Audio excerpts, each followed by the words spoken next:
Today we will present about the case of IKEA in India. Our group has 5 people: Thanh Chu, Tuoc Ung, Nguyen, and Thao Nguyen. IKEA is the world's largest furniture retailer in 2008. The purpose of our case analysis is analyzing the business model of IKEA in India. First of all, I will talk about general environment. There are 4 aspects of general environment: political change, economic change, social cultural change, and technological change. The Indian government had complex political structure and instability. According to the Transparency International Corruption Perception Index and the World Bank Ease of Doing Business reports, India ranked 95 and 132 respectively. They open FDI to more industries. They also have many friendly relationships with major developed countries. India government signed many trade relations and agreements such as AFTA, SAFTA, etc. The highlight in terms of political change is that in January 2012, India allowed 100 FDI in single brand retail on the condition that the retailer should mandatorily source 30% of their goods from India's micro, small and medium enterprises. 51% FDI were allowed in multi-brand retailing in December 2012. Economic trends of India is growing fast, purchasing power highly and high inflation, but currently exchange rate is weak and real estate cost is prohibited. There are many aspects in social cultural trends such as language barrier, diverse society, second most populous country in the world, strong domestic demand and a developing middle class, growing number of young population, different social beliefs and values, traditional mindset, and social inequalities. About technological change, infrastructure facility is poor. The number of population getting access to internet is growing. They have technology and IT hub. However, supply chain is poor and labor are less skilled. Next, I will talk about industry environment. The company have to use 5 forces to analyze the ability of all firms in industry. The 5 forces are the threat of new entrants, the power of suppliers, the power of buyers, product substitutes, and rivalry among competitors. About threats of new entrants, cost of capital requirement to set up a furniture business could be heavy, so the company would have to look for investors in order to meet the heavy capital requirement. Experience and knowledge are the important aspect for a company that need to enter a new market. Developing relationship requires knowledge and experience which can be collected during operating in the market. The second is the power of buyers. In India, the bargaining power of customers in furniture market is high. The ability of retailers to serve future market increase the power of the buyers. The third force is the power of suppliers. It is in the same way as the power of buyers. The modern design furniture rapidly becomes a furniture chain. Manufacturers produce furniture in many styles, given by interior designers or retailers. So this can lower the supplier power. The fourth is the threat of substitute products. Wooden furniture is the main product in Indian furniture industry. However, aluminum or plastic products may be a substitute for wood products. The last fourth is rivalry among competitors. For company to improve its competitive position, Knowledge of its industry situation and its rival is essential. The more rivalry is intensive, the less that industry is profitable.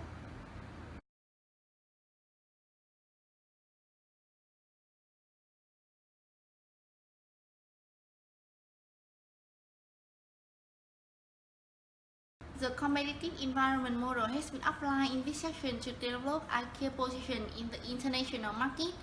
IKEA main competitor in India is Pepperfry that provides the company with highly competitive rate, and it is necessary to internationalize to defeat the great competition made by major competitors.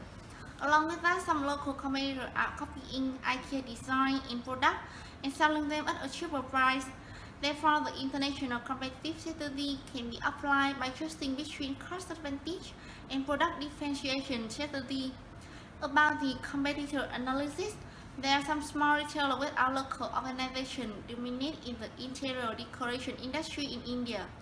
It occupies 85% in the industry, and the remaining 15% include organizations with local production site and retail importer. A large number of unorganized retailers show that the furniture market is very open and relatively uncompetitive. It's a large market covered by small retailers and families, and intending to provide stylish, affordable, and comfortable furniture to local consumers. Some Indian companies start developing the brands and supply chain to seize opportunity. And in the Indian furniture industry, the main player is Pepperfry. Pepperfry is online furniture in India based in Bangalore, and it was started in 2011 and turned this place into a place for suburbs to buy from the homes. Pepperfry has more than 38,000 registered users spread over more than 500 cities, and it has many products such as sofa, Asian chair, folding and plastic chair, beanbags, cabinets, shoe racks, television shelf, and many other products. And to make server compatible, Pepperfry also offers a highly appealing app for improved user with outstanding reality feature. Because of the products and extensive nationwide reach, Pepperfry is considered one of the most top competitors of IKEA. Internal organization part, I will talk about vision and business idea. Vision is to create a better everyday life for the many people, and business idea in IKEA is to offer a wide range of well-designed, functional home furnishing products at price so low, such as many people as possible will be able to afford them. And about corporate structure part, IKEA organizational structure is complex and unique. IKEA was structured in such a way as to prevent any kind of takeover of the company and to protect the Kamras family from taxes. To Kamras was the founder. He did not technically own IKEA. In 1982, Kamras created Titan Inc. Foundation, a non-profit organization in the Netherlands. IKEA was private held by this foundation. Its purpose was to hold share reinvest in the IKEA group. This foundation was only controlled by the Kamras family. The foundation, however, owned IKEA Holding BV, a private for-profit company that controlled IKEA operation. IKEA structure has two main components. They are operation and franchising. Operation part includes managing store, designing, manufacturing, purchasing, and supply function. Operation was overseen by IKEA Holding. Franchising part was owned by a separate company called IKEA System. IKEA System was owned by IKEA Holding, which in turn belonged to Interrogal Foundation in Liechtenstein. This foundation was also controlled by Kamras family. The corporate structure allowed Kamras to maintain tight control over the operation of IKEA Holding. and in IKEA store. Find out IKEA core competency, we decide to analyze its value chain. The first primary activity is sourcing raw material.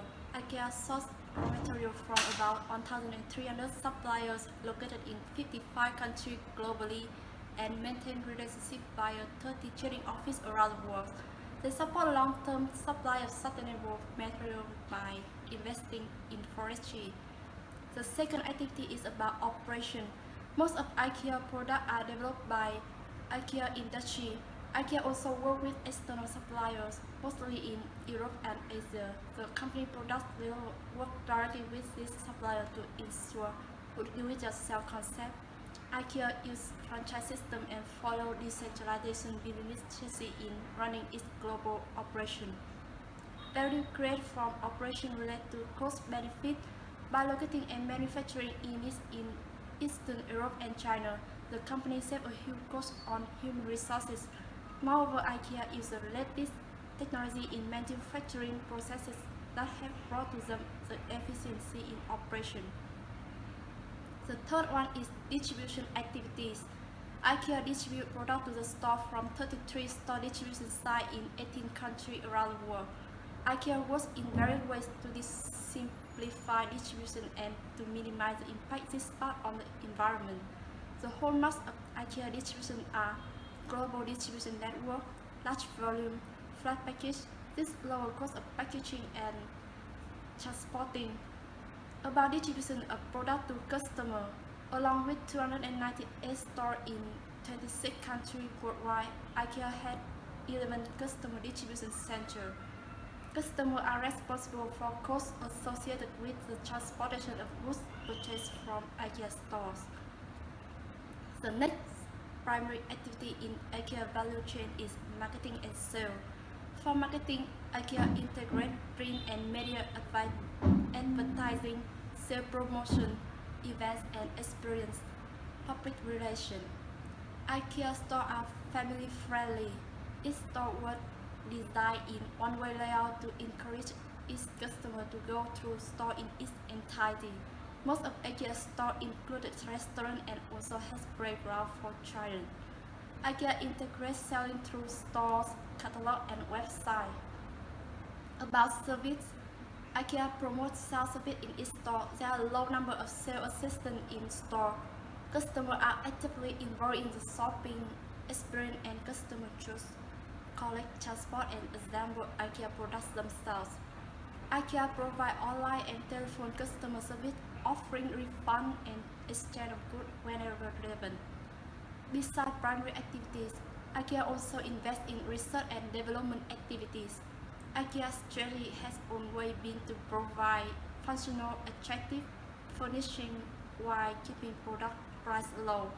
With this strategy, IKEA has no choice but invest in R&D activities to keep bringing the cost down as well as add different furniture to their portfolio.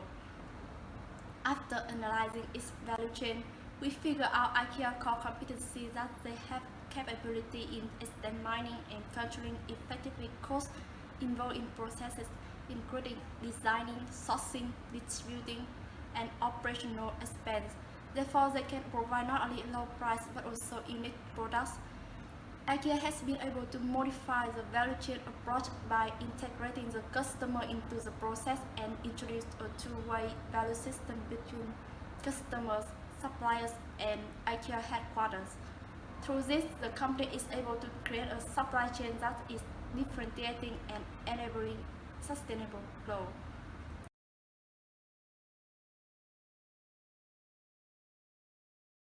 So we already analyzed the external environment and internal organization. In next part, I will talk about IKEA's strength and weakness as well as the opportunity and threats for IKEA when enter Indian market. IKEA's strength include IKEA is famous brand name and it is a leading brand globally with strong financial positions. It has sustainable business model and strong organizational structure. Affordable products with excellent design, wide range of products, excellent store design. It has built strong relationships with many suppliers all around the world. and it has implemented effectively cost leadership strategy. The weaknesses of IKEA are its position in Asia market was still weak. It had limited success outside core business.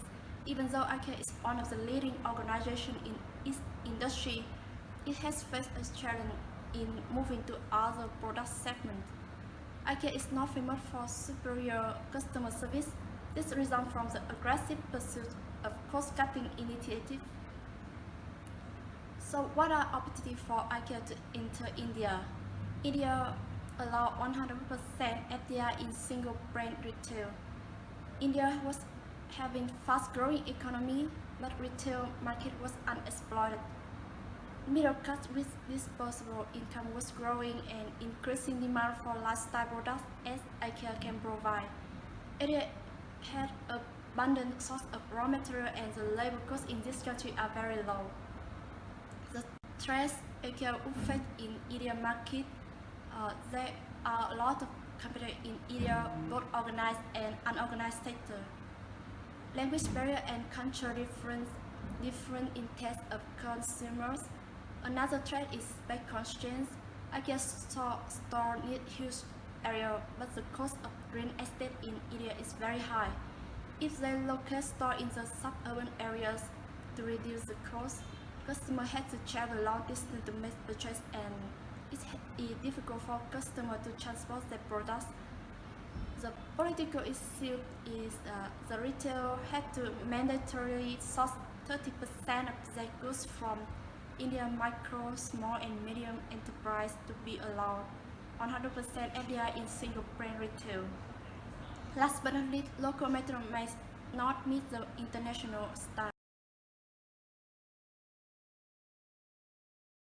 After analyzing many factors, we'll come to strategy formulation. About strategic alternatives, we came up with 3 options. Option 1. IKEA needs to develop on the differentiation of their products in terms of design, quality, functionality, and innovation. Option 2.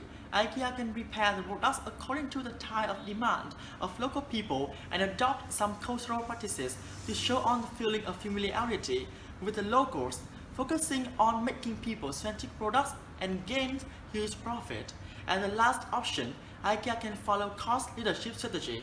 And we also evaluated on these options about strategy 2. In the case of IKEA, the material it uses in furniture making is well reputed and has worldwide demand due to the trust of customers on the content providing. But to produce products that meet the demand of local people, IKEA has to change its current model. And about the third strategy, IKEA would not be the cheapest in the market as the unorganized sector, which avoid overheads and taxes, can be relatively cheaper. But about strategy 1, the fundamental value proposition of IKEA is great design and large assortment of furniture and furnishings combined with its Scandinavian image has no competition in India. It's very attractive for the target customer described above, who is faced with a paucity of choice in these categories. So we think that the strategy 1 is the most suitable one.